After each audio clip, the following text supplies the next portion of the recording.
then public input. If anyone would like to address the committee of the whole, if you'd please step to the mic, state your name, and you have up to 5 minutes.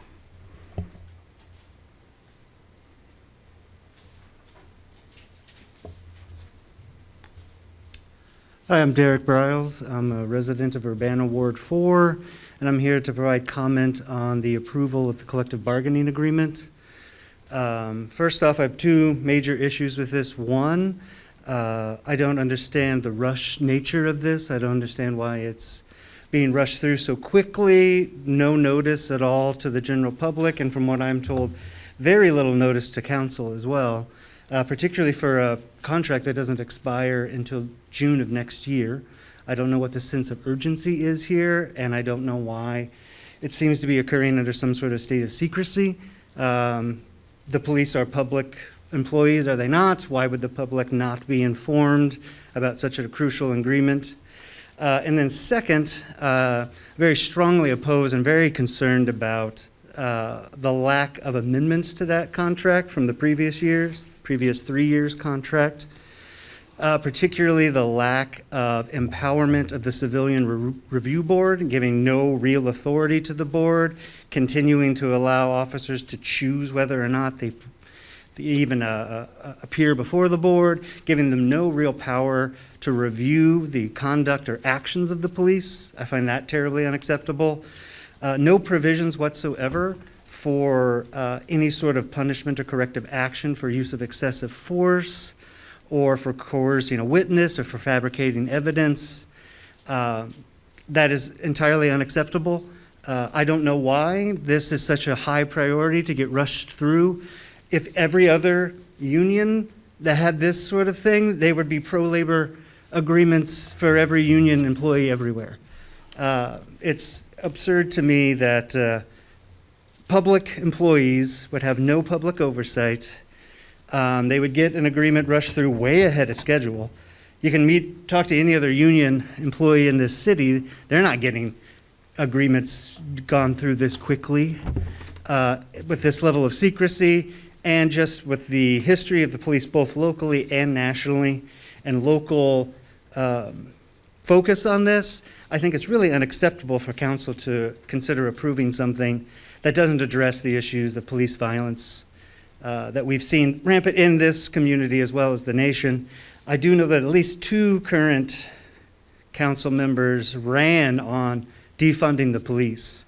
I take those promises very seriously, particularly in Ward 4, and I would expect the, council members to hold to those promises, that they're not just empty words, that the people of Urbana matter, and the people of Urbana deserve to have insight into this agreement, and they deserve to have oversight over police conduct. Thanks.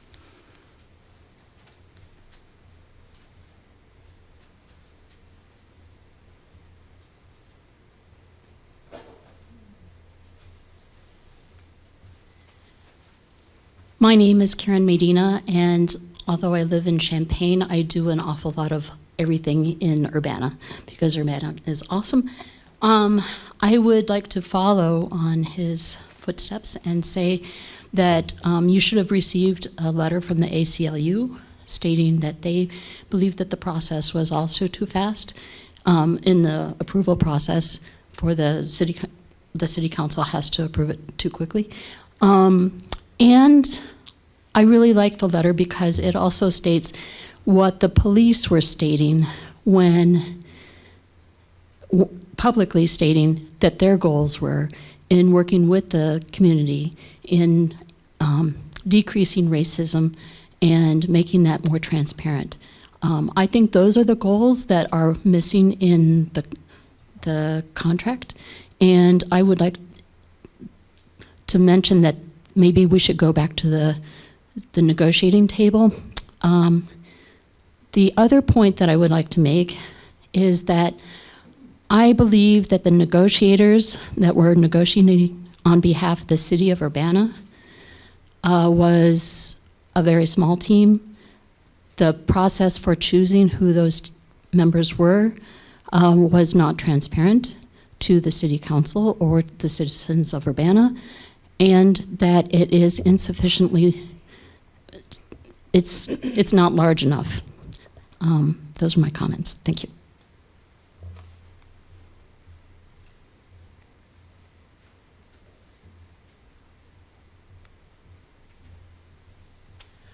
Hello, my name is Leslie Owens. I've been a resident of Urbana for 4.5 years. In summer of 2020, I joined marches in Urbana and Champaign to protest police violence against Black members of our community. I'm also a proud union member and a union steward for a public sector union locally. I am here tonight to urge the City Council to vote against approving the contract with the Fraternal Order of Police. I think my fellow community members have already put forth a lot of good points on this. Even though this contract does not expire until next summer, it seems to be being pushed through very hastily without proper review by City Council members. It is also being pushed through without input from the Civilian Police Review Board or members of the Urbana community. I've also been informed that this contract has been negotiated behind closed doors and that the Fraternal Order of Police can force the city to go to arbitration if this contract is not accepted immediately. These processes are vastly different from those of my own union. My union has contract negotiations that are open to its members. Our union posts publicly about the progress of negotiations, and so does our employer. If we cannot come to agreement, we bring our disputes to mediation. We don't leap ahead to forced arbitration. While I strongly support the rights of workers, the local police are expected to serve our community. The power they have means that they're not regular workers. They carry guns. They have the power to arrest members of our community. When police make mistakes, they can cost people their livelihoods and their lives. As such, careful public review of the proposed police contract is essential. I have particular concerns about the lack of power of the Civilian Police Review Board, as well as the lack of consequences for police officers who use excessive force. I urge the alderpersons here tonight to show your commitment to democracy, careful governance, and community safety by voting against approving this contract in haste.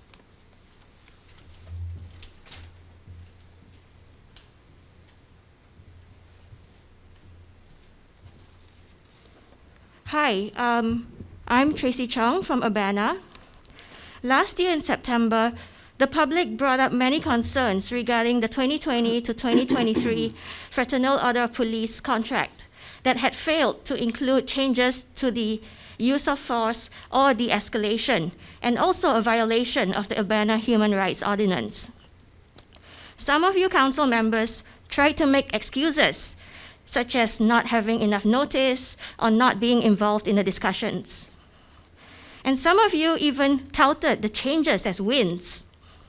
And some of you were afraid to ask to renegotiate or to do more negotiations, as Mayor Marlin and her team had threatened that these changes could be lost.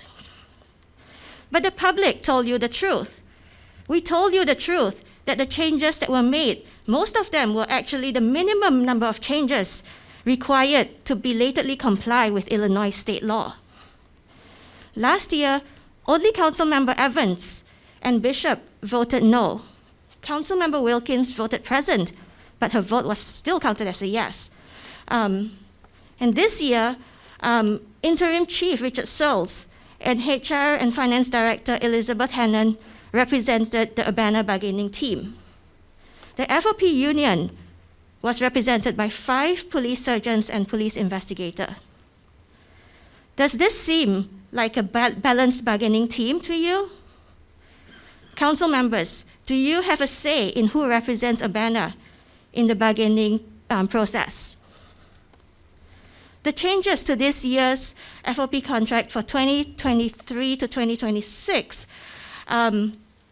are mainly pay increases that are costing taxpayers approximately $1 million. The old contract had an increase of 1.5%, 2%, and 2.5% from 2020 to 2022, and this new contract increases from 3.5% to 3.6%. Other changes such as updating the discriminatory policy to protect police officers.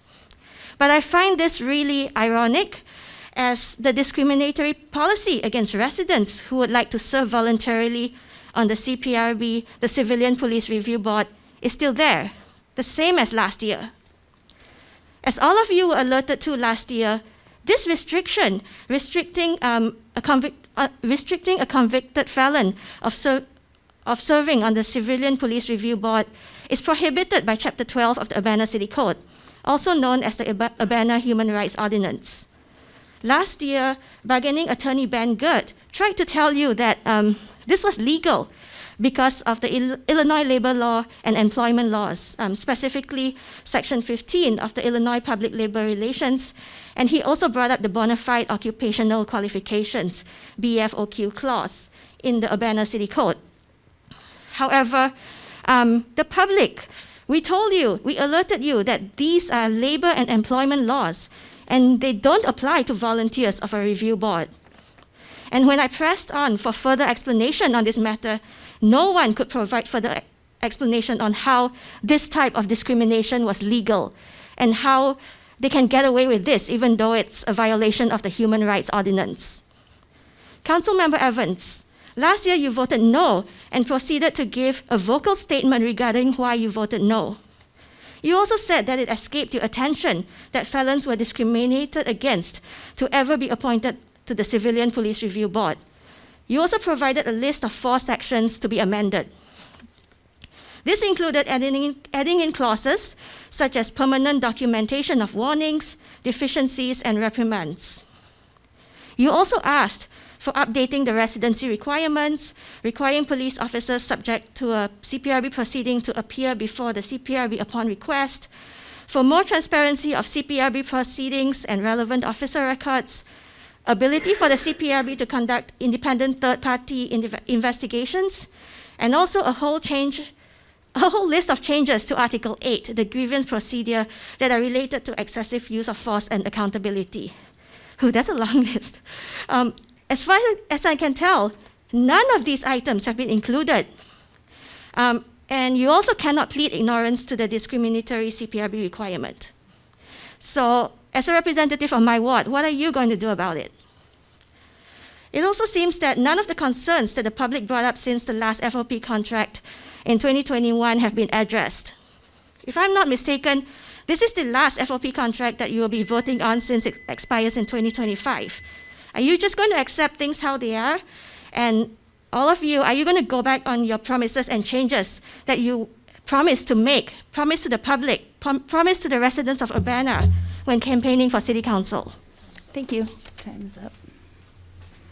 If anyone else would like to address the committee, please step forward and state your name. Hello, Christopher Hansen. I understand you're voting on a new FOP contract. I've made you aware numerous times since you voted on the last contract that you still aren't even complying with that one. Many of the changes you made, which were very few in nature, are still being ignored. You were supposed to have removed from the complaint form the requirement to be physically present. You still haven't done that. I've sent numerous emails about this. You've all ignored it. You're supposed to remove the sworn affidavit statement from the police complaint contracts. You still haven't done that. That's a violation of state law, actually. So I don't know why you guys aren't complying, but I suggest not passing more contracts that your police department is just going to ignore. I mean, why are we here? I mean, you might even try to make improvements and they're just going to be ignored. So I would like it if our police officers stopped committing crimes, at least bring us into compliance with state law. That's what your previous contract was supposed to have done, but you just keep ignoring it. So I don't know how many times I have to write articles or email you guys, but you just keep ignoring. Do we have anyone from the police department here? No? I don't know. Your chief, your police chief, your deputy chief, they're all aware of these things. They just don't care. So I suggest you fix those things. I suggest you investigate how it was that 40 years of police complaints were destroyed without permission from the state records office. So I don't know. It'd be a start. It'd be a start if you could do some of those things. Thanks.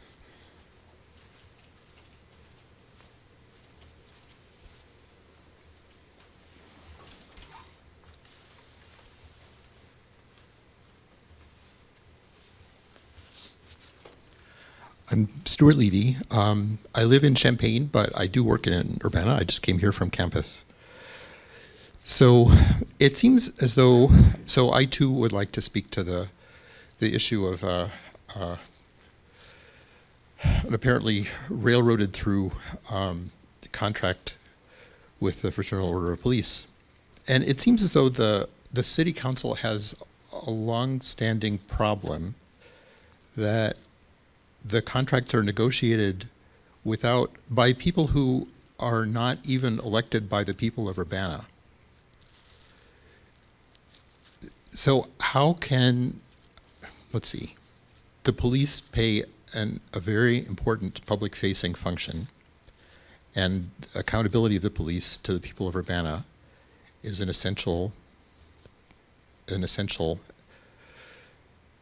term in their work, at least it should be. So how can it be that the council has no role in determining what conditions go into the contract with the police?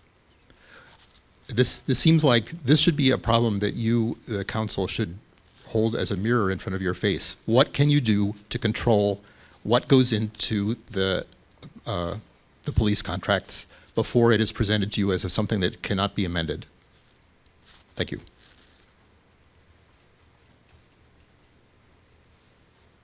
Thank you. Would anyone else like to address the committee of the whole tonight? Seeing none in person, I have a few emails that were asked to be read aloud upon further correspondence. And for anyone else who sent them in, those will be included in the minutes for sent to council with public input. This first one is from Sarah Blanco. I'm concerned to learn about the surprise vote tonight on the 2023-2026 police contract. The public deserves to have more time to provide input on issues concerning the police. City council members also need to have enough time to review this contract in depth and propose changes in accordance with the constituents' wishes. There's 6 months left in the current contract, so there's absolutely no need to rush a new 3-year contract through over the holidays. The proposed contract flies in the face of the urgent demand for police accountability that the public has raised repeatedly, both during and after election cycles. I urge all council members to vote to delay this contract decision and ordinance with their responsibilities as public representatives. Next one is from Carol Leff. Please do not rush something through when it is an important when it's important as the next police contract without time for the council to fully consider, much less allow for public input, especially not just as the holiday season is beginning for both Hanukkah and Christmas. Not an ideal time to thoughtfully reflect on 60-page document for many. Thanks for your due consideration of this time constraint. Another quick one is George Vacillato. Writing to express deep concern with the process and contents of new police contract. In 2021, the city of Urbana overwhelmingly elected progressives. Voters, young and old, turned out to vote in favor of candidates who claimed they would hold the police accountable after the mass protests against local and national police brutality in 2020. Now, with the police contract nearing its expiration date, members of council have the opportunity to follow through on their promises. Just as in 2020, the police will try intimidation tactics. They'll try to make it seem like if the council doesn't approve this contract, an arbitrator will automatically rule in favor of the police. In 2020, the city of Urbana stood up against police intimidation, and now in 2022, it's time for the council to do the same. Instead of voting to approve this horrendous contract, which weakens the CPRB and protects the police from serious third-party investigations of misconduct, I urge you to vote no or extend the deliberation period. Families and workers in Urbana have a right to know that this new contract would take 1 million more years of their tax dollars. 1 million more of their tax dollars, sorry. They have the right to know that the former police officers and with the Law Enforcement Action Project believe that Urbana's police contract is one of the least transparency and least accountability in the country. There has not been enough time for public input, and that's intentional. The police want this contract to be signed in the dark because they know that if deliberations are extended, your constituents who turned out to support Black Lives Matter in 2022 and 2021 will make their voices heard in public comment. Thank you. I think those ones I had to be expressly read, and again, others that were sent in will be included in the written meeting minutes. Did anyone else have some that were requested to be read? Okay, then concluding public input. Oh, sorry, Sharice, go ahead. This is from Alan Axelrod. I'm curious to see tonight if, again, there are differences between what candidates promised and how they vote. I would recommend all the persons who do not like that the police contract can go to forced arbitration, that they contact their legislator on the matter. We do not have to settle for laws we have inherited. Thank you. Last call.